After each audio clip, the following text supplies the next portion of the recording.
మోడీ మీద నిజంగా పోటీ చేసే అవకాశం ఇస్తే కాంగ్రెస్ పార్టీ గెలుస్తారా? నమ్మకం ఉందా? Participate important. గెలవాలి ఓడవాలి ఆ దేవుడి చేతిలో ఉన్నది, పబ్లిక్ చేతిలో ఉన్నది.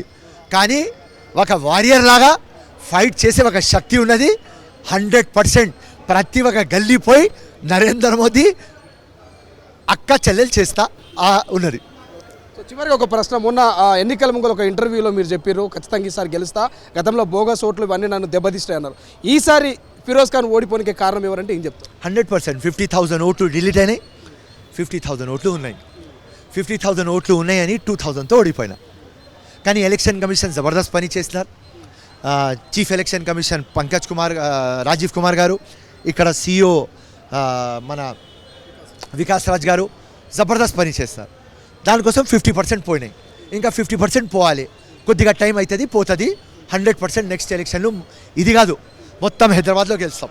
సో ఫైనల్గా గతంలో మీరు ప్రభుత్వంలోకి రాకముందు మేము అధికారంలోకి వస్తే ఖచ్చితంగా కల్వకుట్ల కుటుంబాన్ని అరెస్ట్ చేయిస్తాం, ఫామ్ హౌస్ పరిమితం చేస్తామన్నారు. అటువంటి కార్యాచరణ ఏమైనా మొదలుపెట్టిరా? రేవంత్ రెడ్డి మొత్తం ఇన్వెస్టిగేషన్ చేస్తున్నారు. 100% చేస్తాం, నో డౌట్. కాళేశ్వరం కానీ, మిషన్ భగీరథ, ప్రాణహిత చెవెళ్ళ అన్ని రిపోర్ట్లు తెప్పిస్తున్నాం. అది వస్తాయి రిపోర్ట్లు. దాని తర్వాత ఫైనల్ ఎట్లా చేయాలి ఆయన డిసైడ్ చేస్తారు. పర్సనల్గా ఫిరోజ్ ఖాన్ గారు పర్సనల్గా చెప్పండి, ఈ 15-20 రోజులలో రేవంత్ రెడ్డి గారి పరిపాలన చూస్తే ఏమనిపిస్తుంది? సమర్థవంతుడు ముఖ్యమంత్రిగా అనేది మీకు అనిపిస్తుందా? జబర్దస్త్ స్టేట్స్మెన్. వినండి, ప్రజా దర్బార్, ప్రగతి భవన్ ఓవర్, కామన్ మ్యాన్తో అటాచ్మెంట్, ప్రతి దానిలో పబ్లిక్తో నేను కనెక్ట్ కావాలి, ప్రతి ఒక్కరు మేలు కావాలి అని ఒక స్టేట్స్మెన్ లాగా బిహేవ్ చేస్తున్నారు. సో రాజశేఖర రెడ్డి ఎట్లా ఒక విప్లవం ముఖ్యమంత్రి అని దానికంటే ఎక్కువ రేవంత్ రెడ్డి అవుతాం. అండ్ రాజశేఖర రెడ్డి గారు సెకండ్ టైం విన్ అయినారు, అన్ఫార్చునేట్లీ చనిపోయినారు. కానీ అలా రాసుకో, నేను చెప్పింది అవుతుంది. హ్యాట్రిక్ ముఖ్యమంత్రి రేవంత్ రెడ్డి ఇది. So Revanth Reddy super CM. ఎట్లా మొత్తం ఇండియాలో మమతా బెనర్జీ, అరవింద్ కేజ్రీవాల్, అట్లనే ఒక ఫిగర్ రేవంత్ రెడ్డి అవుతాడని నువ్వు రాసుకోయాల.